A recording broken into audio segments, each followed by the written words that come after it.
नाही, याच्यामध्ये निश्चितपणानं गेल्या 45 वर्षामध्येचा इतिहास जर पाहिला तर स्वर्गीय सुंदरराव सोळंके साहेबानंतर या बीड जिल्ह्यातल्या मराठा समाजाच्या कोणालाही कॅबिनेट मंत्री किंवा बीड जिल्ह्याचं पालकमंत्रीपद हे दिलं गेलेलं नाही, ही वस्तुस्थिती आहे. अनेक वेळेला राज्यमंत्री म्हणून संधी दिली गेली, परंतु तुम्हालाही माहिती आहे की राज्यमंत्रीपद हे एक आमदारापेक्षा वरिष्ठ पद असतं, जास्त काही त्याला अधिकार नसतात. त्या पदापर्यंत मर्यादित मराठा समाजाचा विचार झालेला आहे आणि निश्चितपणानं या सर्व विचारसरणीच्या राजकारणामध्ये आणि पक्षाच्या धोरणामध्ये मराठा समाज डावलला गेलाय बीड जिल्ह्यात, ही वस्तुस्थिती आहे. मात्र हे सगळं होत असताना आता गेल्या अनेक वर्षापासून तुम्ही पवार साहेबांसोबत काम केलं, आता अजितदादासोबत देखील काम करताय. आता हे काम करत असताना हे जे शल्य आहे त्यांना बोलून दाखवलं होतं का, त्यावर त्यांचं उत्तर काय होतं? नाही, प्रत्येक जण आता नेतृत्वाकडे बोलणार नाही तर कोणाकडे बोलणार? जे काही वस्तुस्थिती आहे, पार्श्वभूमी आहे, कशा पद्धतीनं न्याय मिळायला पाहिजे, याच्या बाबतीत अनेक वेळेला आम्ही पक्षश्रेष्ठी पुढे आमची बाजू मांडलेली आहे. त्याच्यामुळं ती मांडलीच नाही असं कसं होईल? मांडली जाते, परंतु कुठंतरी त्यांच्या तेव्हा ते जेव्हा संधी देण्याचा विचार करतात तेव्हा ते नेहमी प्राधान्य दुसऱ्या म्हणजे ओबीसीना किंवा मागासवर्गीयांना ते देतात, असा माझा अनुभव आहे. मात्र राष्ट्रवादीनं विरोधात धनंजय मुंडे कृषी घोटाळ्याचा आरोप होता, त्या न्यायालयाने क्लीनचिट केली. संतोष देशमुख हत्या प्रकरणामध्ये फोटो वगैरे पुढे आले, त्यानंतर राजीनामा झालेला होता. न्यायालयीन चौकशी सुरू आहे असं अजितदादांनी देखील म्हटलं होतं.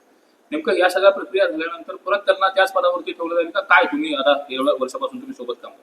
हो, पण त्याच्यामध्ये अडचणच नाही ना. ते अजितदादांनी सांगितलेलं आहे, त्यांच्यासाठी महाराष्ट्राच्या मंत्रिमंडळामध्ये जागा, पद रिझर्व आहे. ते ह्याच्यातून ते म्हणजे त्यांना जर काही न्यायालयीन चौकशीतून क्लीन चिट मिळाली तर त्यांचं मंत्रिपद हे ठरलेलं आहे, त्याच्यामध्ये शंका घ्यायचं कारण नाही.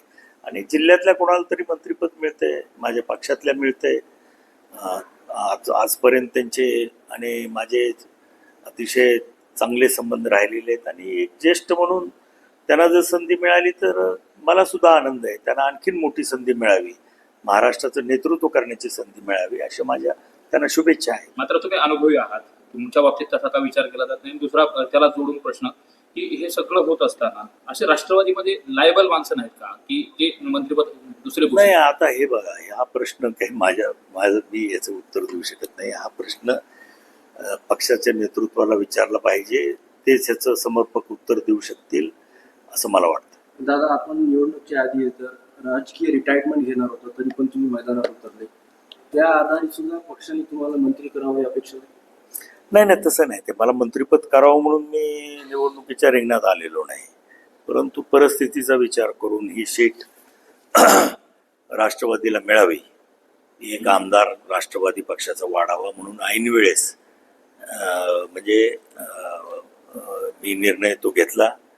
आणि आपण पाहिले निवडणुकीच्या निकालावरून की अतिशय थोड्या मताच्या फरकाने मी विजयी झालो आणि मला वाटतं की मी घेतलेला निर्णय योग्य होता. पण मंत्रिमंडळातले काही वाचार मंत्री बघतो, कृषी मंत्री असतील, त्याचबरोबर अनेक जण असं बोलतात की शेतकऱ्याच्या संवेदनशील विषय असताना देखील वेगळं वक्तव्य केलं जातं. त्यांना काय सुनावण्याचं? आता अनेक वर्षाचा तुमचा अनुभव आहे. तेव्हा माणिकराव कोकाटे हे माझे गेल्या 30-35 वर्षापासून जवळचे मित्र आहेत. स्पष्ट वक्तेपणा आहे त्यांच्यामध्ये.